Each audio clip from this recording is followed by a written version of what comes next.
우리가 이렇게 어떤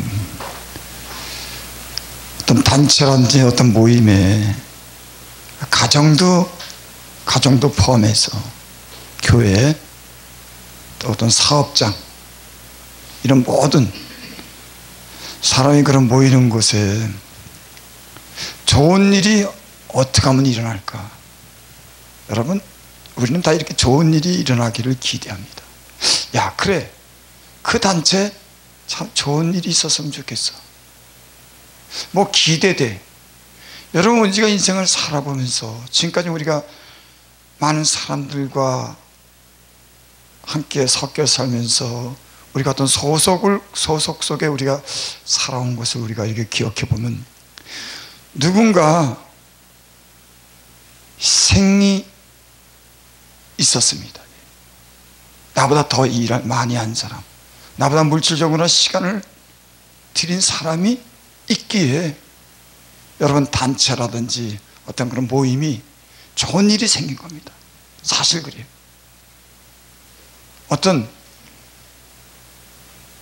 물론 세상의 어떤 비즈니스도 주고받는 그런 관계 속에 운영이 되지만 이 영적인 세계에서 교회는 좀 다릅니다. 거기는 주님의 은혜를 받은 사람이 자기를 손해보고 그곳에서 무언가 했을 때 거긴 그런 기대와 좋은 일이 있는 거예요. 그건 틀림없는 겁니다. 그러니까 우리 예수 믿는 사람들은 이런 정신이나 이런 사고가 있어야 되죠. 내가 어디 가서 내 몸을 드린다든지 시간을 드린다든지 물질을 드리는 이런, 또는 어떤 관대한 마음으로서 어떤 평화를 이룬다든지 이런 일들이 결국은 그것을 이루어 나가는 그런 힘이 되죠. 그런 점에서 우리는 그런 것을 기억해야 될 것 같아요. 아, 그래, 누군가 나보다 더 헌신적으로 일하는 사람이 있었기 때문에, 하나님의 미랄이 있었기 때문에 그곳에는 그것이 유지가 되고 총 기대를 가지며 살았구나. 너무나 당연한 얘기를 제가 하는 겁니다. 오늘 하나님의 말씀해 보면은 요한복음 12장 24절을 보면은 내가 진실로 진실로 너에게 이르노니 하늘의 밀이 땅에 떨어져 죽지 아니하면 하늘 그대로 있고 죽으면 많은 열매를 맺느니라. 여기 오늘 예수님이 하신 말씀입니다. 내가 진실로 진실로, 거짓 없는 사실을 말할 때 진실로 진실로 그렇게 말씀하죠. 또 예수님이 2번씩이나 예수님 입으로 말씀했다고 하면 굉장히 강조하는 겁니다. 이 말씀이 어떤 굉장히 중요하다, 이런 걸 강조하기 위해서 진실로 진실로. 우리는 하나님의 말씀을 들을 때, 읽을 때 이것이 예수님의 입에서 나온 말씀이라고 하는 거. 전능하신 창조자, 생명을 주관하시는, 생명을 주시는 하나님의 입에서, 예수님의 입에서 나왔다고 하는 그런 말씀에 우리는 중요한 그런 의미를 더 부여해야 합니다. 예수님께서 말씀하시되 그건 예수님께서 하나님이 말씀하시되 그건 하나님이 말씀한 것에 대한 거짓이 없는 사실이라고 하는, 진실로 진실로라고 하는 이 말은 예수님이 증명하시는 말씀이에요. 그러니까 예수님이 하신 말씀, 또 성경의 모든 말씀은 주님이 진실한 마음을 가지고 뜻을 가지고 기록한 말씀이기 때문에 거짓 없이 사실 그대로 이루어진다고 하는 것을 우리에게 가르쳐 주는 겁니다. 하나님의 말씀은 하나님의 말씀이 사실이고 그대로 이루어진다고 하는 걸 믿는 사람들에게 우리에게 가르쳐 줘요. 그리고 그 말씀을 지킬 수 있는 힘을, 소망을 그곳에 줍니다. 그러니까 하나님의 입에서 나오는 말씀이 거짓 없이 사실 그대로 된다고 하는 이런 확실한 그런 믿음 위에 우리의 신앙이 자라는 거예요. 그리고 우리의 삶이, 우리의 행동이 거기서 변하는 겁니다. 만일 하나님 말씀만 있다고 하면은 그건 죽은 말씀이 되는 겁니다. 아니, 하나님의 말씀은 살았지만 그 사람이 그 진실한 그 말씀에 대한 그런 의미 부여를 다르게 한다고 하면은, 아니 생각지 못한다고 하면 그건 죽은 신앙인 거예요. 그런 점에서 오늘 예수님이 오늘 하신 말씀은 우리에게 꼭 필요로, 그리고 잘 알아듣기를 원해서 이 말씀을 하신 줄 믿습니다. 내가 진실로 진실로 너희에게 이르노니. 그 말씀이 뭐냐면은 하나님 일이 땅에 떨어져 죽지 아니하면 하늘 그대로 있고 죽으면 많은 열매를 맺느니라. 이 세상의 자연의 이치는 하나님께로부터 나온 겁니다. 하나님이 그 생명을 주고 질서를, 거기에 모든 질서와 생명을 유지하도록 하나님 안에서 그 모든 것이 계획되고 이루어진 겁니다. 그러니까 모든 만물을 보면은 하나님의 신성이 거기 있고 하나님의 뜻이, 하나님의 그런 뜻을 우리는 자연스럽게 발견하게 되는 거죠. 예수님은 자연을 통해서 많은 비유를 하셨습니다. 어떻게 보면 비유라고 하는 것은 때론 말하기 곤란할 때 비유를 들어서 할 때가 있어요. 예수님도 그런 비유를 몇 번 한 것 같아요. 상대방이 좀 들을 때 그거 좀 껄쩍스럽고 좀 민망할 때는 아마 예수님도 마음이 약하셔서 아마 비유로서 잘 알아듣도록 그렇게 말씀한 것이 있는 것 같아요. 우리 예수님은 좀 인자하고 배려를 많이 하시는 분입니다. 때론 그 말씀이 직접적으로 얘기할 때 마음이 상할까 봐 때론 비유로서 알아듣기 쉽게 그 말씀을 하는 것을 우리는 종종 볼 수가 있습니다. 또 우리 예수 믿는 사람들도 지혜로운 사람은 직접 말하기보다는 그 사람 마음이 상하지 않도록 때로는 이렇게 돌려서 비유적으로 하시는 말씀이 있죠. 물론 그것만 다가 아닙니다. 때로는 비유로 마음을 상하지 않도록 그렇게 얘기를 했지만 때로는 우리가 다 듣지 못할 때는 때로는 강력하게 때로는 말씀할 때도 있겠죠. 못 알아들으니까, 너무 못 알아들으니까. 여기 이 말씀은 결국 예수님이 죽으심에 대해서 비유로 말씀한 겁니다. 예수님이 이제 이 땅에서 사역을 마치고 이제 때가 돼서 이제 죽음으로써 생을 마지막을 맞이하는, 그래서 주님이 이 땅에 오신 그런 목적을, 왜 죽어야 하고 죽는 그런 이유가 뭔지에 대해서 여기 그렇게 말씀했습니다. 그 말씀이 뭐냐면 하나님 밀이 땅에 떨어져 죽지 아니하면 하늘 그대로 있고. 너무나 당연하죠. 하늘의 밀이 땅에 떨어져서 그게 그대로 땅 위에 있으면은, 돌 위에 있으면은, 딱딱한 곳 위에 있으면은 하늘 그대로 그건 있는 겁니다. 그건 하늘밖에 안 되는 거죠. 하지만 그 밀알이 땅속에 묻혀서 그렇게 썩으면, 죽으면은 많은 열매를 거둔다고 하는 거예요. 주님 자신이 그런 삶을 우리에게 보이셨습니다. 그래서 예수님을 믿는 사람, 예수님이 어떤 분인지를 아는 사람은, 예수님을 따라가고자 하는 사람들은 이런 삶을 살기 위해서 우리가 애쓰죠. 그래, 예수님이 이 땅에 오셔서 죽으신 그 희생, 십자가를 지신 그 고귀한 그런 사랑을 따라서 살려고 우리는 노력합니다. 또 그렇게 하는 것이 당연하겠죠. 우리가 예수님께 죽으심으로 인해서 우리의 생명을 받았기 때문에 우리는 주님을 따라가고 그 삶을 본받는 것이 너무 당연한 겁니다. 그러니까 진리의 성령이 온 사람들은 그 성령이, 주님이 전인격을 가지고 우리 안에서 주님이 하신 그런 음성을 우리는 또 들으며 삽니다. 우리는 많은 하나님의 음성을 들을 때 우리 안에서 하나님이 다른 사람을 위해서 희생을, 교회를 위해서 다른 사람을 위해서 자기 유익을 구하는 것이 아니라 다른 사람의 유익과 다른 사람을 위해서 헌신하고 교회를 헌신하고 하는 그런 사실은 우리 안에 음성을 많이 듣게 됩니다. 왜? 주님이 그러셨으니까.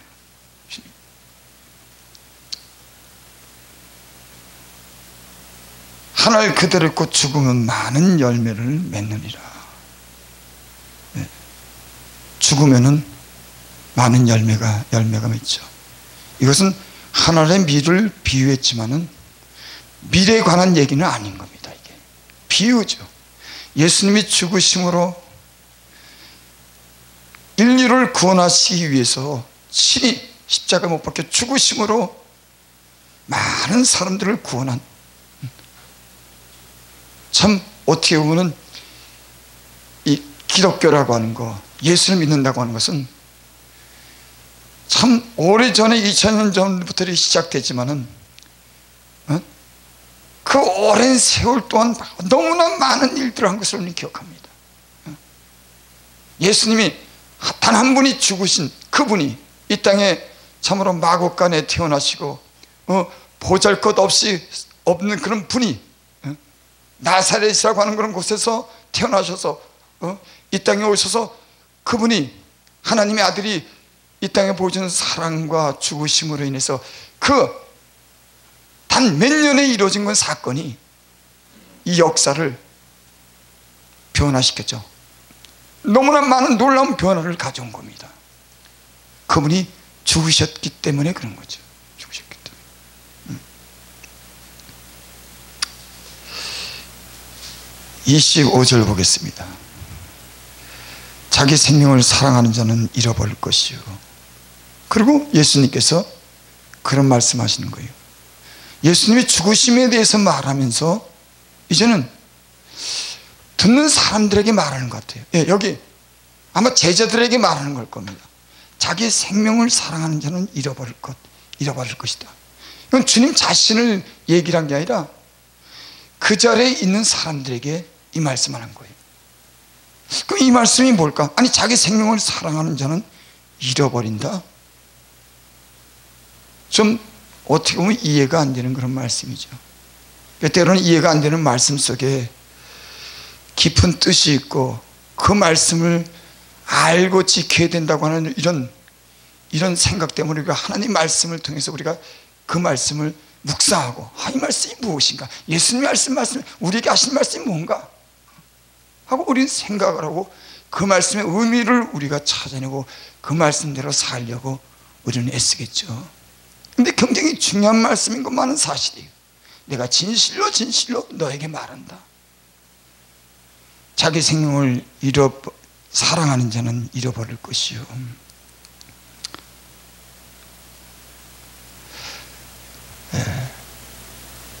자기 생명을 사랑하는 자는 잃어버린다. 그러니까 자기 생명을 사랑하는 사람들은 희생을 하지 않는다고 하는 그런 말씀으로 우리가 이해할 수 있습니다. 왜? 자기 생명을 사랑하니까는, 자기가 아까우니까는 희생을 하지 않는 겁니다. 그러니까 그 생명은 하늘 그대로 있는 거예요. 아무것도 남겨주는 거 없는 겁니다. 하늘 그대로 있다고 하는 거, 자기만 위해 산다고 하는 거, 희생의 필요를 느끼지 못하는 거. 왜? 자기를 사랑하기 때문에. 여러분, 우린, 저도 그러고 많은 사람들은 자기를 사랑하기 때문에 자기를 희생하지 못하는 경우가 많이 있습니다. 그러니까 그건 하늘 그대로 있는 거예요. 열매가 없는 겁니다. 그러니까 그는 예수님께서 여기에 표현하기를 잃어버린다고 그렇게 표현했어요.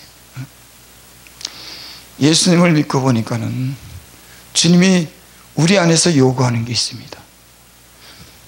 너를 위해서 무언가 열매를 맺기를 원하는 겁니다. 주님께서 받은 그런 사랑, 주님께서 보여주신 그 은혜의 십자가를 통해서 우리 안에 우리는 그것을 배우게 돼요. 내가 다른 사람에게 무엇을 줄까? 어떻게 하면 다른 사람의 유익을 구할까? 어떻게 하면 교회를 위하고 다른 사람의 영혼을 위해 살까? 예수님의 죽으심으로 인해서 생명을 얻은 사람들은 이런 의식을 갖는 것이 너무나 당연한 겁니다.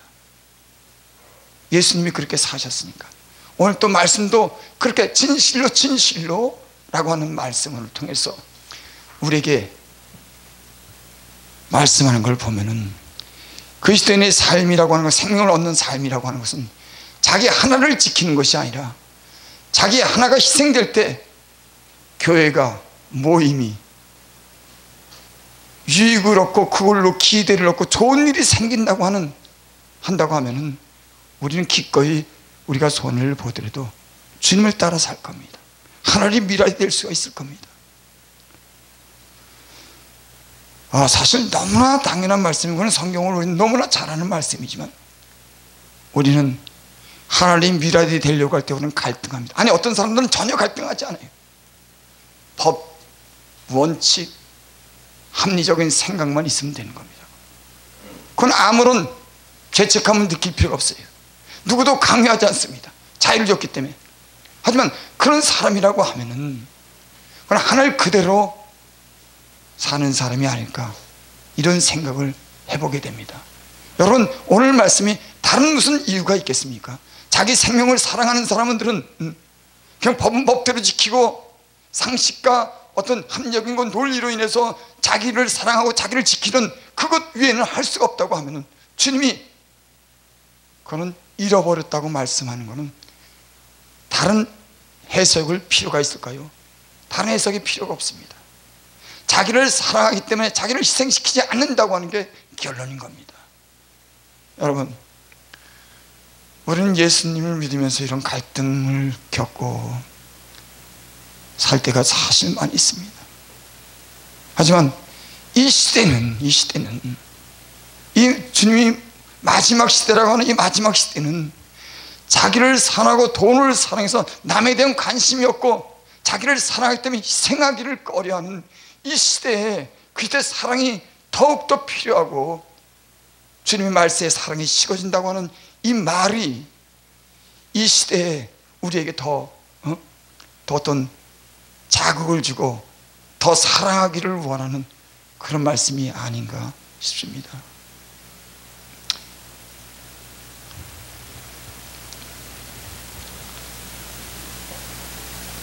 이 세상에서 자기 생명을 미워하는 자는 영생하도록 보존하리라.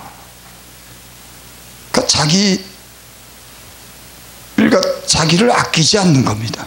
그건 남을 위해서 얼마든지 희생할 수가 있는 거예요. 영생하도록 보존하리라. 이건 인간의 편에서 볼 때는 이해가 안 되는 거예요. 하지만 영적인 하나님의 편에서 보고 하나님 말씀과 이런 영적인 세계에서 보고 신령한 어떤 그런 영적인 어떤 사람들이라고 하면 이 말을 이해하는 겁니다. 교회를 위해서, 다른 사람을 위해서 자기를 아끼지 않고 희생시켰을 때 하늘에 상이 있고 영원한 나라에 대한 기업이 있다고 하는 이런 마음을 갖게 되죠. 그러니까 우리 많은 그런 선진들이, 또 성경에 나타나는 많은 그런 인물들이 자기를 사랑하지만 자기를 버릴 수 있는, 남을 위해서 희생할 수 있는 그런 삶을 사는 것은 영원한 나라에 어떤 기업을 확실히 갖기 때문에 이런 삶을 살지 않았겠습니까? 사실 오늘날 이런 영원한 삶을 위해서 희생하고 헌신했다고 이런 말씀은 너무 많이 듣고 너무나 많이 아는 그런 말씀인데 여기에 대해서 우리는 감각이 없어졌습니다. 그거 다 알아. 하지만 그렇게 사는 거 그게 뭐야? 내 할 일하고 내가 내 할 일하고 적당히 살면 되지. 그건 무슨 소용이 있어? 그거 하나님이 하시는 일이야. 많은 사람들이 그렇게 생각을 해요. 하나님의 말씀이 우리에게 우리 영혼을 깨우고 우리의 삶을 변화시키는 이 말씀이 있어야 되지만 우리는 그냥 말씀대로고 우리는 우리대로예요. 그건 하나님 성경의 말씀에 있는 겁니다. 설교할 때 필요한 겁니다. 진짜 우리의 삶이 주님이 오늘 진실로 그런 말씀이 우리의 삶을 어떻게 살라고 하는 그 요구가 분명함에도 불구하고 우리는 어중간한 거예요. 그리고 머뭇거리고 결국은 나를 위해서 사는 겁니다. 저는 누구를 가리켜서 하는 말이 아니라 이 시대가 지금 그런 상태로 살기 때문에 이제는 다 거기에 대해서 누가 말을 안 하는 거예요. 말할 필요조차도 못 느끼는. 왜? 너무 괴리가 큰 겁니다. 자기를 희생시키는 거 하늘의 상, 너무나 괴리가 크니까 그게 실감이 나질 않아요. 그래서 저는 우리의 마음이 너무나 둔해졌구나. 현실 세계에서 주는 어떤 정보랑 어떤 유익이 우리의 영적인 감각을 무디게 하고 세상을 쫓아 살자 슬며시 들어오는 그런 누룩이 결국은 엉거주춤하고 무능한, 영적으로 무능한 사람을 만들고 자기를 사랑하기 때문에 전혀 희생하지 못하는 그런 삶을 사는구나. 그래서 이 시대에 살면서 영적인 삶을 산다고 하는 건요, 굉장히 힘든 겁니다. 물론 주님이 왔지만 거스려 올라가야 되니까. 때로는 다른 사람이 될 수 있는 겁니다. 때로는 고독한 그런 싸움이 될 수가 있어요. 아니, 모든 사람이 고독한 싸움을 살려고 하는 그런 강요가 아니라 이 시대가 세속이 주는, 이 시대에 살면서 우리는 저절로 영향을 받으면서 결국 영적인 사람으로 될 수가 없다고 하는 어떤 그런 비관적인 생각을 갖게 되는 겁니다. 아니, 깨어 있어야 돼, 뭔가 우린 변해야 돼, 기도해야 돼, 수없이 외치지만 우린 여전히 변하지 않아요.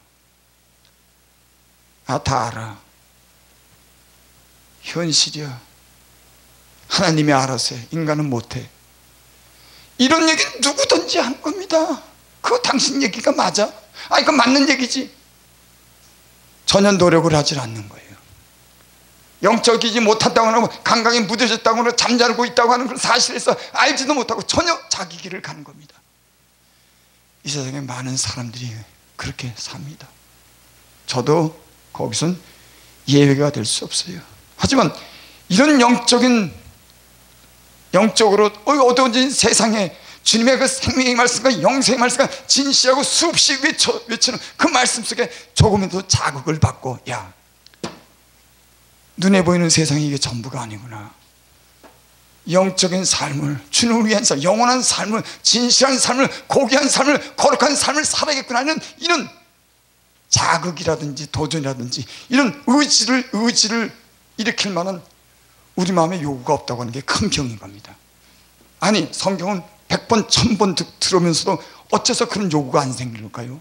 여러분, 이상하잖아요. 주님이 어떤 분인지를 압니다. 우리는 그분이 어떻게 살았는지를 알아요. 그리고 우리에게 어떤 삶을 살라고 주님이 확실하게 말씀한 거 수없이 들었습니다. 예수님의 제자들이, 선지자들이 수없이 하나님의 의에 대해서, 공의에 대해서, 진실함에 대해서, 사랑에 대해서 수없이 말씀했어요.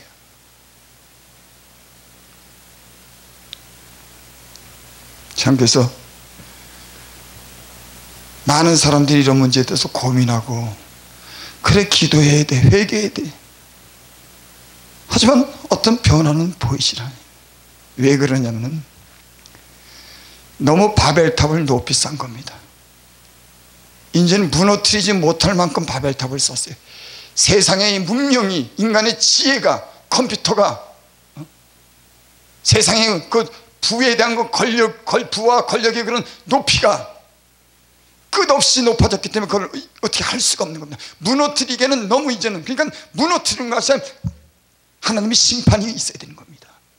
여러분, 제 얘기가 맞습니다. 이거. 거기는 어느 시기가 되면 그거는 이제는 안 되는 거예요. 그래서 지금은 은혜 받을 만한 때다. 너무나 그 바벨탑을, 인간의 바벨탑을 너무 견고하게 너무너무 높이 샀어요.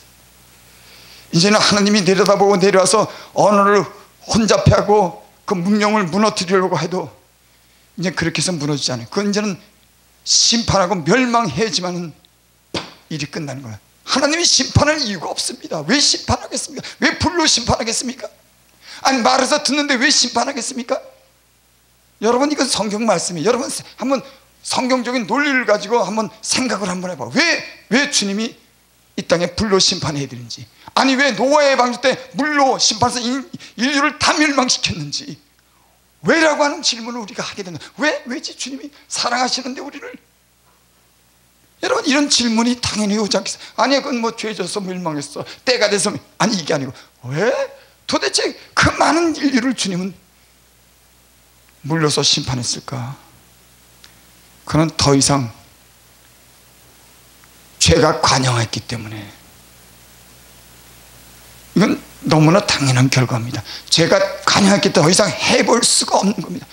여러분 우리 개인이나 인류 역사를 보면 하나님이 수없이 많은 경고를 하고 많은 그런 말씀을 이 세상에 줬습니다. 아니 지금도 우리는 말씀하옵소서 하지만 지금도 역시 말씀이에요. 계속 하나님은 인간의 그 영혼을 향해서 수없이 말씀합니다. 못 들었다거나 경고를 못 받았다고 하는 것은 그 사람이 아주 잠자고 있기 때문에 그런 거예요. 인류 역사가 시작되면서 주님은 가만히 계신 적이 없어요, 사실은. 아니 그 성경이 창세기서부터 지금까지 계시록까지, 아니 지금 이 시대까지 주님은 인간에게 한 번 말씀하시고 다시 말씀하시고 수도 없이 말씀하신 줄을 믿습니다. 그러니까 말씀을 안 한 게 아니라 말씀을 많이 들었어요. 묵시가 없으면 하나님의 백성이 방자다. 이제는 묵시가 없는 게 아니에요. 이제는 수많은 그런 묵시, 하나님의 그런 계시, 하나님의 말씀이 전파됐음에도 불구하고 이제는 너무나 이 마음이 강팍해진 겁니다. 그러니까 결국은 하나님의 입장에서 보면 그건 심판으로 끝나야 되는 겁니다. 그건 당연한 어떤 결과예요. 그리고 이 땅에는 저는 물론 예수 믿는 사람들이 개인적으로 잘 되고 교회가 잘 되고 사람이 더 인격적인 어떤 그런 삶을 살고 문화 혜택도 받고 이런 개인적으로 그런 삶을 사는 건 저는 원해요. 인간이라고 하는 건 하나님의 주신 형상은 그 사람에게 어떤 자존감이 있는 겁니다. 사람으로서 자기를 갖다가 자기를 느끼고 자기의 어떤 그런 자존감을 가지고 살도록 그렇게 만들었기 때문에 개인적으로 어떤 부를 누리고 건강하게 살고 성공하는 그런 삶은 그건 너무나 당연한 거예요. 나는 그렇게 살기를 원해요. 하지만 언젠가는 이 세상에 주님이 오시는 그 심판 날에는 어떤 기대할 수 없는 그런 이 세상에 어떤 종말이 온다고 하는 거예요. 그건 성경이 그렇게 얘기했으니까. 그래서 너희는 주님이 오실 날을 그 앞에 서기 위해서 기도하라, 그런 말씀이 있죠.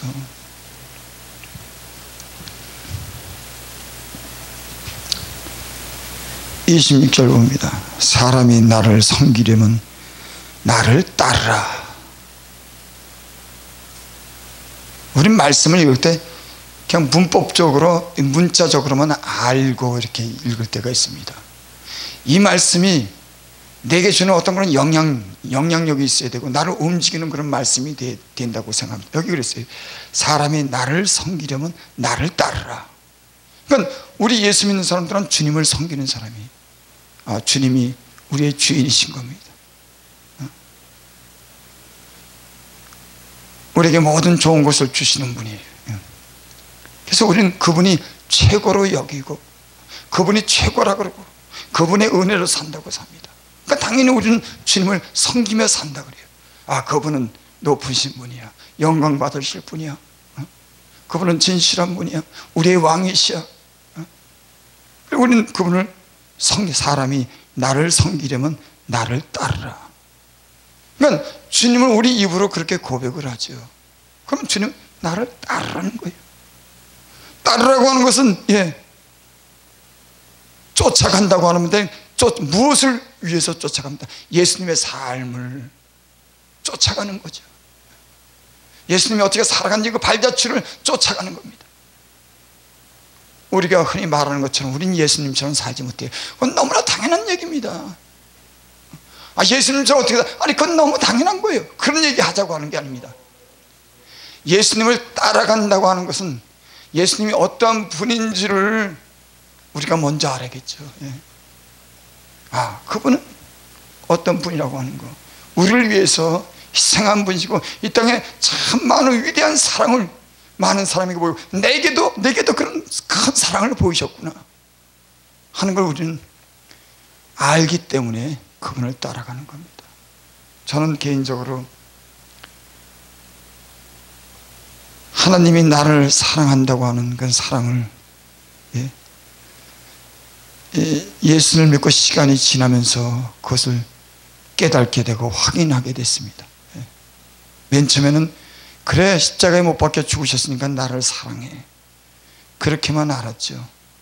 근데 실질적으로 주님이 내 삶의 가운데서 내 모든 삶 속에 그분이 개입하셔서 나를 돌보시고 나를 용서하시고 나를 이끄시고 나를 고치시고 내게 좋은 것을 줬다고 하는 거.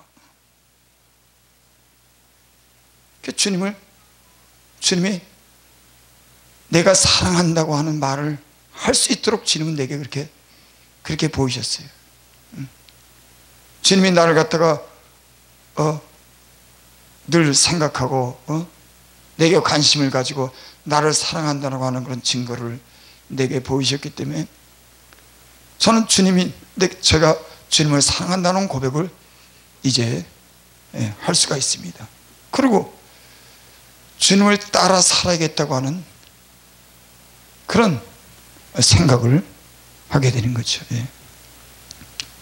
사람이 나를 섬기려면 나를 따르라. 나 있는 곳에 나를 섬기는 자도 거기 있으리라. 예수님의 제자, 성경을 말하자고 하면 성경 말씀대로 하죠. 그럼 예수님의 제자들은 예수님이 따라가는 삶을 살았어요. 예수님의 그 발자취를 쫓아 결국 다 거의 죽다시피 죽었습니다. 왜? 예수님을 따라 살아야 되니까, 희생해야 되니까, 다른 사람의 영혼을 살려야 되는 거니까, 하늘나라의 기업을 얻기 위해서 그 푯대를 향해서 저들은 자기를 희생시키고 죽음까지도 뛰어넘는 그런 삶을 살았죠. 이런 말씀이 너무 틀리지 않습니까? 우리랑. 다만 우리는 알고 있어요. 저도 마찬가지. 다만 그렇게 알고 있는 겁니다. 당신 죽을 수 있어? 죽을 수 있어. 죽을 수 있지? 그럼 그런 삶을 살 수 있어? 글쎄, 나는 그런 삶을 지금까지 못 살았어. 아니, 그런 생각은 하지만 가져. 그리고 주님이 어떻게 살려고 하는 건 그거는 알아. 내가 그건 알아. 그리고 내 의식이, 내 마음이 거기에 조금씩 내가 무언가를 느끼고 살아. 그렇게 해야지. 그렇게 못된 데 어떤 자책감, 이런 걸 가지고 산다고. 이런 거. 그래서 세상 근심은 사망을 이루는 것이요, 하나님의 뜻대로 하는 근심은 구원에 이르게 하는 회개를 이루는 것이다. 여러분, 하나님 뜻대로 못 살 때, 우리가 미치지 못할 때 우리 마음에 근심이 생기지 않겠습니까? 저는 그렇다고 거기에 대해서 잘 고민하고 근심하라는 거 아니에요. 주님의 진리의 말씀이 그 마음에 있는 사람들은 이런 성령과 육신을 쫓는 삶이 우리 안에서 다투고 있다고 하는 사실이라도 깨닫고, 이 치열한 영적인 싸움에서 성령이 요구하는 걸 삶을 살아가겠다고 하는 이런 의지를 가져야 되는데, 그런 의지를 전혀 갖지 못하는 거예요.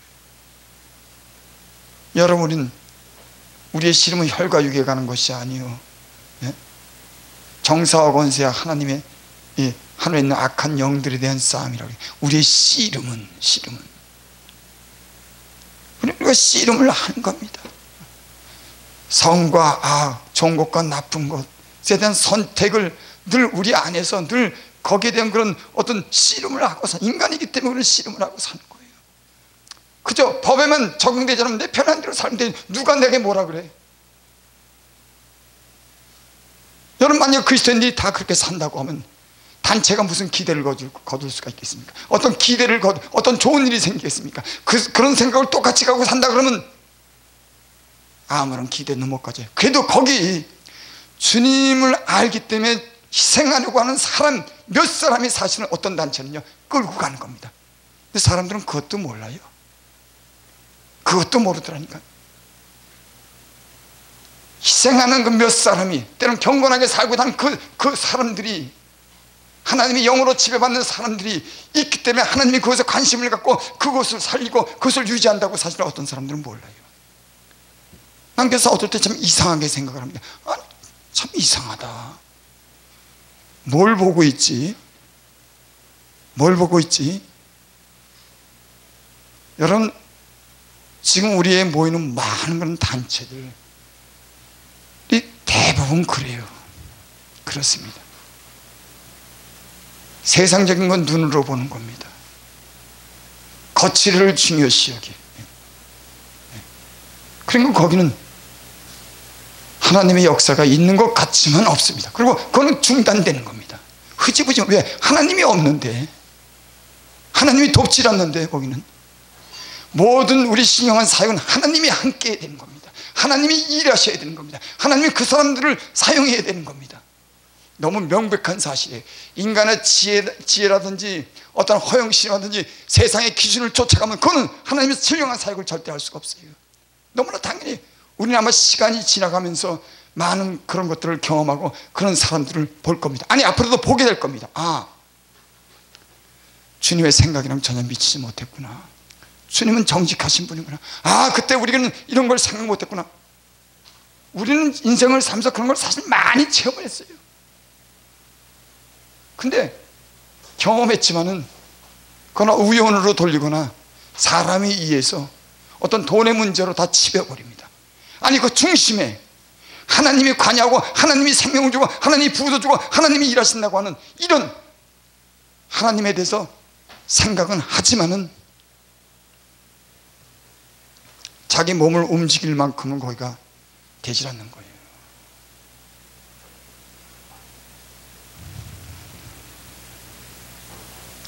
나를 섬기는 자도 거기 있으리니 사람이 나를 섬기면 내 아버지께서 저를 귀히 여기시리라. 여러분, 때는 사람한테 잘 보이려고 우리는 생각합니다. 하지만은 우리 안에 은혜가 있을 때는 사람에게 그렇게 이렇게 개의하지 않습니다. 아니, 사람을 존중해주고 무언가 위해서 좋은 일을 하려고 하지만은 사람의 마음에 들고 사람 기분을 맞추려기보다는 하나님이 나를 어떻게, 내 중심에 내가 하는 의도랑 내가 하는 그런 모든 일에 대해서 하나님이 어떤 마음을 갖고 계시냐에 대해서 우리가 마음을 쓰는 줄 믿습니다. 사람이 나를 섬기면 내 아버지께서 저희를 귀히 여기시리라.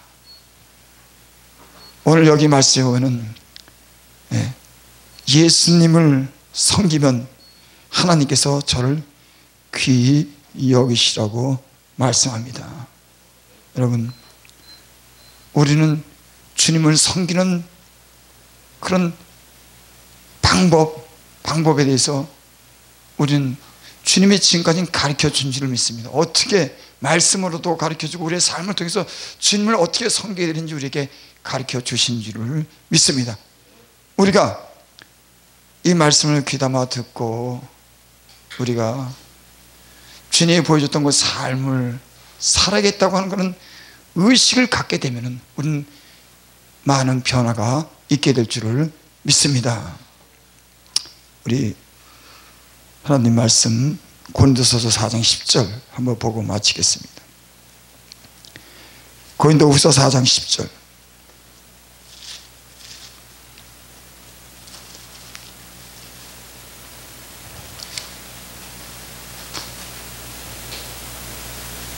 고린도 후서네요. 후서 4장 10절.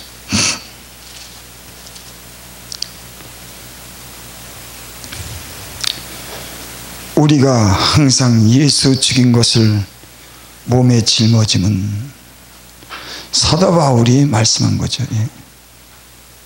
우리가 사도 바울과 함께 사역하는 사람들이 항상 언제나 예수 죽인 것을 몸에 짊어지면, 예수님이 죽으신 것에 대해서 몸에 짊어졌다고 하는 말은 예수님이 십자가와 희생적인 삶을 살았다고 하는 걸 자기 몸이 경험하는 것을 얘기하는 겁니다. 어떤 분들은 예수 십자가가 못 박혀 죽으신 것으로 해서 우리가 생명을 얻었다 이렇게도 해석하는데 그 해석이 틀리다고는 하잖아요. 하지만 이 말씀을 우리가 있는 그대로 해석을 하게 되면 사도 바울의 마음과 그가 보여준 그 많은 그런 복음을 전하는 사역을 보면 이 말씀을 우리가 좀 더 이해할 수가 있습니다.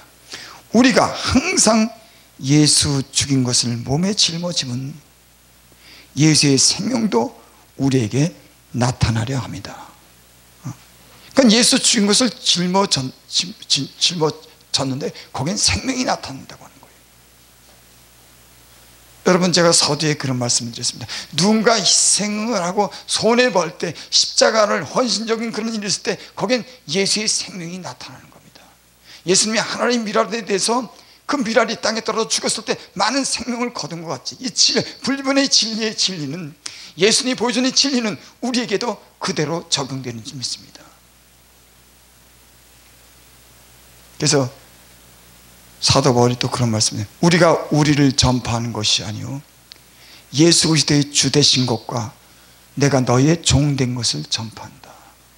그러니까 사역이라고 하는 것은 나를 위한 것이 아니라 다른 사람을 위한, 다른 사람의 종이 되는 것, 다른 사람을 위해서 다른 사람의 생명을 살리는, 가난하고 약하고 소외되고 때로는 이 복음을 알지 못하는, 때로는 길을 잃은 이런 사람들을 위해서 종이 되고 그 사람들을 위해서 희생을 할 때 거기는 예수님의 어떤 생명이 나타난다고 하는 그런 말씀인 줄 믿습니다. 요즘 시대는 너무 부유하기 때문에 그런 생명이 나타나지 않는다고 볼 수도 있어요. 우리는 너무 부족한 것이 없습니다. 너무 우리가 육신적으로 너무 누리고 있는 것이 많기 때문에 그런 영적인, 그런 신령한 주님이 주시는 것에 대한 필요를 우리는 느끼지 못해요. 그래서 해외에 나가서 헌신적으로 복음을 전하는 이 오지 같은 데서 전하시는 분들은 거긴 기적이 많이 일어난다고 합니다. 왜? 예수 죽인 것을 짊어졌기 때문에. 이 우리가 번화한 도시에 살고 먹을 것 입을 것 풍족한 이 시대에 여기 살면서 무슨 기사와 표적이 뭐 필요할까? 이런 생각 제 나름대로 해봐요. 이렇게 부유하고 세상에 세상 것을 다 의지하고 사는 세상에 주님이 뭐 필요할까? 아니, 그들이 원치 않으니까 주님도 거기 나타날 필요가 없는 거예요.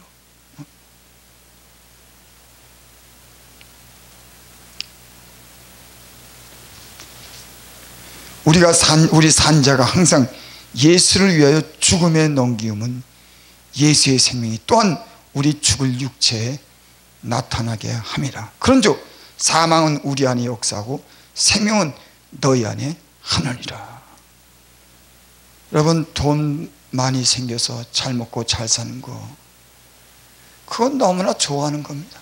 다 좋아요. 그런 얘기는 다시 할 필요가 없어요. 돈 다 누구나 원하는 겁니다. 예수 믿는 사람들은 거기에서 그 정도를 이제 넘어서 내가 부유하게 되고 내가 잘 사는 거, 그거 하나님 뜻대로 살면 그건 하나님께 맡기고 사는 겁니다. 그러니까 사도 바울이 내가 가난한 것에도 부유함에도 내가 다 처할 수 있다. 가난한 것도 가난한 대로 저하고 부유함도.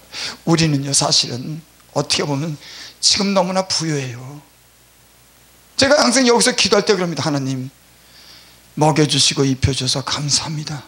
건강 주셔서 감사합니다. 지금까지 내 쓸 모든 것을 주셔서 감사합니다. 그전에는 없는 것 같아서 내 마음에 불평이 나오는, 이제는요, 너무나 이 시대가 주는 풍요로움을 주님 안에서 너무나 많이 누렸어요. 없다고 할 필요가 뭐가 없습니까? 주님이 아마 섭섭하게 여길 거예요. 너 필요한 대로 다 줬어. 아니, 너가 필요한 대로 다 줬다니까는. 이런 영적인 지각이 열리면은 사실은 주님은 우리에겐 너무나 많은 것으로 줬어요. 그러니까 모자르다, 없다, 더 가져야 된다, 이건 욕심인 거예요. 자기가 한 일이 있는데. 꼭 그런 것만 아니지만은 인생을 살아오면서 주님 안에서 그런 많은 경험을 겪으면서 이렇게 보니까는 내가 한 것에 비해서 주님은 내게 너무나 많은 것을 줬어요. 예? 어떤 내가 더 요구할 게 없어. 주님이 다 알아서 주니까 요구할 게 없는 겁니다. 그리고 내가 지금 누리는 이 풍요로움이 너무 풍요로운 거예요. 사람은요, 없다 그러면 그건 계속 있어야 돼요. 그 사람 심리라고 하는 게 이상해. 없으면 지금 있는 것으로 내가 풍족하게 누리는데도, 주님이 합당하게 줬는데도 불구하고 계속 없다고 하는 거예요. 때로는 인간이 욕심이 그 안에 개입되는 거예요. 그래서 그 욕심 때문에 불편해지고, 그 욕심 때문에 싸움이 일어나고, 그 욕심 때문에 믿음 안에서 신뢰를 못 지키는 겁니다. 아마 이런 것만 해도 우리가 해결되면은 주님 안에서 우리가 더 부요를 누리고 살게 될 줄을 믿습니다. 예, 말씀을 마칩니다. 여러분, 오늘 예수님이 하나님의 미라를 통해서 보여준 그런 비유적인 비유는 우리에게도 그런 삶을 살라고 하는 그런 요구인 줄을 믿습니다. 우리는 전혀 그런 삶을 살지 못하지만 그래도 주님이 이 땅에 오셔서 어떤 삶을 살았는지, 그리고 주님이 진실로 우리에게 이르는 말씀이 무언가를 우리가 다시 생각해 볼 필요가 있다, 그렇게 생각을 합니다.